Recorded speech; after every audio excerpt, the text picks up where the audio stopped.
Hello everyone, कैसे हैं आप सब और क्या हाल समाचार हैं आपके। देखिए नया आईपीओ खुल रहा है स्मार्ट कोवर्किंग। उससे पहले उम्मीद करता हूं ट्रैवल फूड सर्विस या अदर आईपीओ की जो एनालिसिस हम करते हैं आप लगातार देख रहे होंगे। और मेन बोर्ड और एसएमई आईपीओ के बारे में हिंदी या इंग्लिश में ब्लॉग पढ़ना है तो आप हमारी वेबसाइट पर जाकर देख सकते हो, अप्लाई कर सकते हो, अलॉटमेंट स्टेटस देख सकते हो और किसका जीएमपी क्या हर एक सेकंड में बदल रहा है सब कुछ यहां से देख सकते हो। लिंक आपको डिस्क्रिप्शन में दी हुई है। ये वेबसाइट बहुत काम की है, हमने सिर्फ आपके फायदे के लिए बनाई है। आप इसका यूज जरूर करें और लोगों के साथ भी शेयर करें। और आईपीओ के लिए डीमेट अकाउंट चाहिए होता है तो लिंक डिस्क्रिप्शन या कमेंट में पिन है, ओपन करके हमें सपोर्ट कीजिए। अगर आपके पास डीमेट हो तो अपने दोस्तों के साथ शेयर कर दीजिए। एक बिग अनाउंसमेंट है गुरु पूर्णिमा के अवसर पर। 10 तारीख से जो हमारी क्लास यानी 10 जुलाई कल से जो हमारी स्टॉक मार्केट मास्टर क्लास शुरू हो रही है उसमें 20% का डिस्काउंट तो मिल ही रहा है आपको। साथ में 3 मंथ की मेंटरशिप और जो हमारी फंडामेंटल एनालिसिस की क्लास है वो फ्री ऑफ कॉस्ट मिलेगी। तो बहुत महाधमाका ऑफर है जो पहली बार आपको दिया जा रहा है। 3 चीज एक साथ, यानी आप सीख कर टेक्निकल करके ट्रेडिंग कर सकते हैं, फंडामेंटल सीख के आप आराम से इन्वेस्टमेंट कर सकते हैं और एलीट मेंबरशिप से आप हर वीक मार्केट क्या कैसे किस दिशा में रहेगा उसको सीख सकते हैं। तो पैसा कमाने के लिए जितनी एजुकेशन की जरूरत होती है सब कुछ आपको बम्पर ऑफर के साथ मिलेगी। तो लिमिटेड सीट अवेलेबल है। 9708094321 पे कॉल कीजिए और अभी का भी मौका लूट लीजिए। चलिए देखते हैं कैसी है कंपनी, अच्छी है या खराब है। तो देखिए स्मार्ट कोवर्किंग बड़ा सिंपल से समझिए कि आपके पास इतने पैसे नहीं है या आपको इतना पैसा लगा के टेंशन नहीं लेना है कि खुद का ऑफिस सेटअप करें और वहां पे चाय वाला साफ सफाई वाला ये वो सब बैठाएं। तो वहां पर 2015 में ये कंपनी शुरू हुई, कोवर्किंग स्पेस बनाती है, customised managed work space solution, जहां पर आपको fully service tech enabled office space देती है, जहां पर आप अपने एम्प्लॉय को बैठा सकते हो, आप खुद बैठ सकते हो और सुंदर डिजाइन के साथ। क्योंकि अब आप खुद से अपनी ऑफिस क्रिएट करोगे, लंबा चौड़ा खर्चा है, फिर कल के डेट में बिजनेस चला नहीं चला तो वो ऑफिस की कहानी अलग। तो यहां पर तो भैया आपने रेंट पे लिया और निकल लिया। तो ये सारी सुविधाएं इंटरप्राइज और एम्प्लॉय को उसके हिसाब से देखती है। Mid to large enterprise solution provide करती है, मतलब कॉर्पोरेट के लिए भी है, एमएनसी के लिए भी और स्टार्टअप के लिए, मतलब हर कैटेगरी को कैटर करने की कोशिश है। मॉडर्न कैंपस प्रोवाइड कराती है जहां डिजाइन टेक्नोलॉजी के साथ साथ कैफेटेरिया, जिम जैसी चीजें, मेडिकल सेंटर जैसी फैसिलिटी भी है, यानी पूरा हाईटेक है। तो अभी हम इनका 31 मार्च 2025 का डेटा उठाते हैं तो 738 क्लाइंट को सर्व कर रही है। इनके पास जो सीट है, मैंने कहा था ना पर सीट आपको 10 एम्प्लॉय को बैठाना 10 सीट ले लो, आपको एक आदमी को बैठाना 1 सीट ले लो। 1,52,619 सीट है। अब बिजनेस मॉडल क्या है कि भैया ये कैंपस प्लेटफॉर्म क्रिएट करती है इकोसिस्टम के तरह, ठीक है, जिसमें client, landlord, employee, service partner सब आके जुड़ जाते हैं। तो क्लाइंट क्या है कि जहां पर उनको लार्ज और इमर्जिंग इंटरप्राइज कंपनी को customise tech enabled work place दे रही है। आप जिस सिटी में इनका ऑफिस है, मॉडर्न और कॉस्ट इफिशिएंट, कॉस्ट की बात मैंने पहले ही की। तो यहां पर आप देख लो कि इनका वर्क स्पेस का सैंपल है। ये देखो लॉबी है, ये जिम है, ये पेंट्री है और इस तरीके से पूरा एरिया हाईटेक है इनके पास।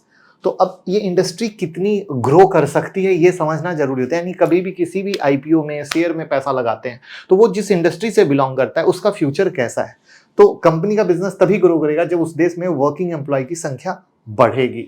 जब ज्यादा लोग जॉब करेंगे तो नए ऑफिस की डिमांड बढ़ेगी और जब नए नए ऑफिस बनेंगे तब फ्लेक्सिबल और ready to move work space की जरूरत पड़ेगी। यही तो है। तो और हमारे इंडिया में क्या है, इसकी जरूरत तो साफ साफ दिख रही है। 6 से 8% के हिसाब से नंबर ऑफ एम्प्लॉय कोवर्किंग में।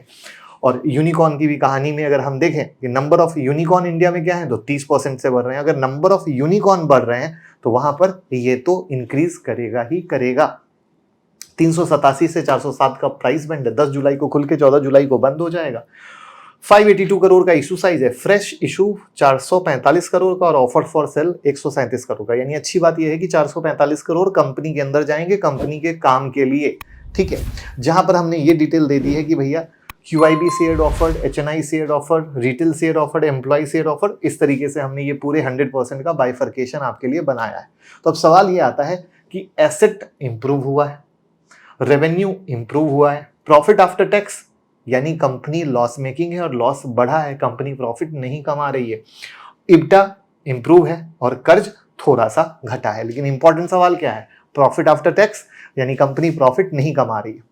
अब आता है कि इनका कहां कहां वर्क स्पेस है। तो आप देख रहे हो पुणे में 32.86% का रेवेन्यू जनरेट कर रहा है, उसके बाद बेंगलुरु है, हैदराबाद है, मुंबई है और अदर सिटी है। अदर सिटी में 24.81% है, यानी धीरे धीरे ये आगे बढ़ रहा है। रिटर्न ऑन नेटवर्थ नेगेटिव है क्योंकि कंपनी प्रॉफिट नहीं कमा रही है। आरओसी 42% का, डेट टू इक्विटी 2.90 है, यानी कंपनी पे कर्ज ज्यादा है जिसको मैनेज करना सुपर डुपर रिस्की है। पी नेगेटिव है क्योंकि अगेन कंपनी प्रॉफिट नहीं कमा रही है। तो सवाल आता है कि इनके कॉम्पिटिटर कौन है? तो इनके कॉम्पिटिटर है, यहाँ पर आते हैं एविस स्पेस सॉल्यूशन, जो प्रॉफिट कमा रही है कंपनी, ये नेगेटिव में है और ये प्रॉफिट कमा रही है। पैसे का क्या करेंगे?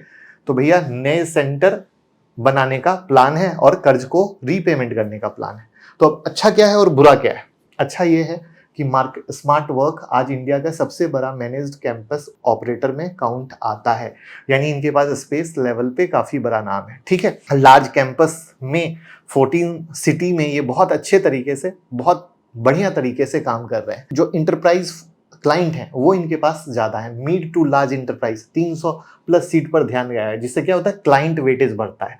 जो मेच्योर क्लाइंट है, जो बड़ी कंपनी टाइप के क्लाइंट है, जो वेटेड एवरेज टेन्योर है वो 46 मंथ का है।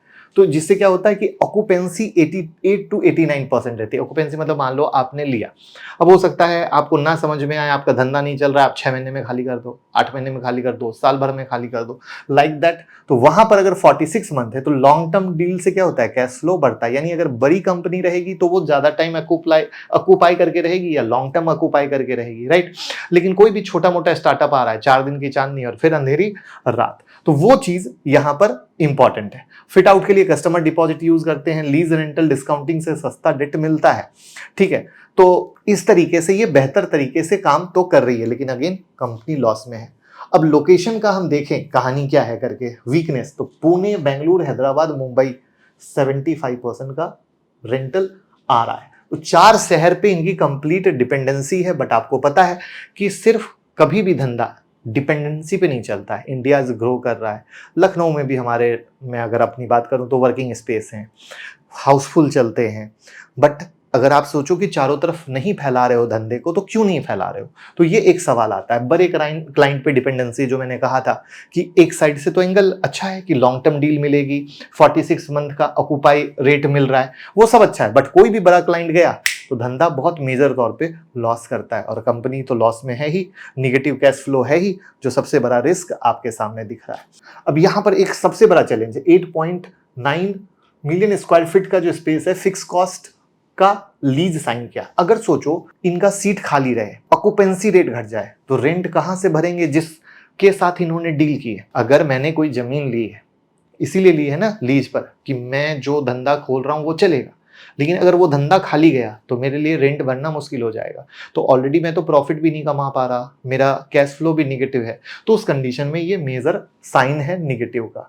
अभी जीएमपी 28.5 का है, दैट मीन्स 7% का लिस्टिंग गेन दे रहा है। बट जीएमपी कभी भी लिस्टिंग गेन की गारंटी नहीं होती है। ओवरऑल कंपनी अच्छे होते हुए भी लॉस मेकिंग है, ये कभी मत भूलिएगा, जो बहुत स्पष्टता के साथ दिख रहा है। वहीं पर इनका कॉम्पिटिटर प्रॉफिट कमा रहा है, ये कभी नहीं भूलिएगा। तो दिस इज द पॉइंट जहां पर मुझे लग रहा है भैया ठीक ठाक वाली बात है, कुछ खास वाली बात नहीं है। आपका क्या विचार है कमेंट में बताइए, और लोगों के साथ शेयर करके प्यार मोहब्बत देते रहिए।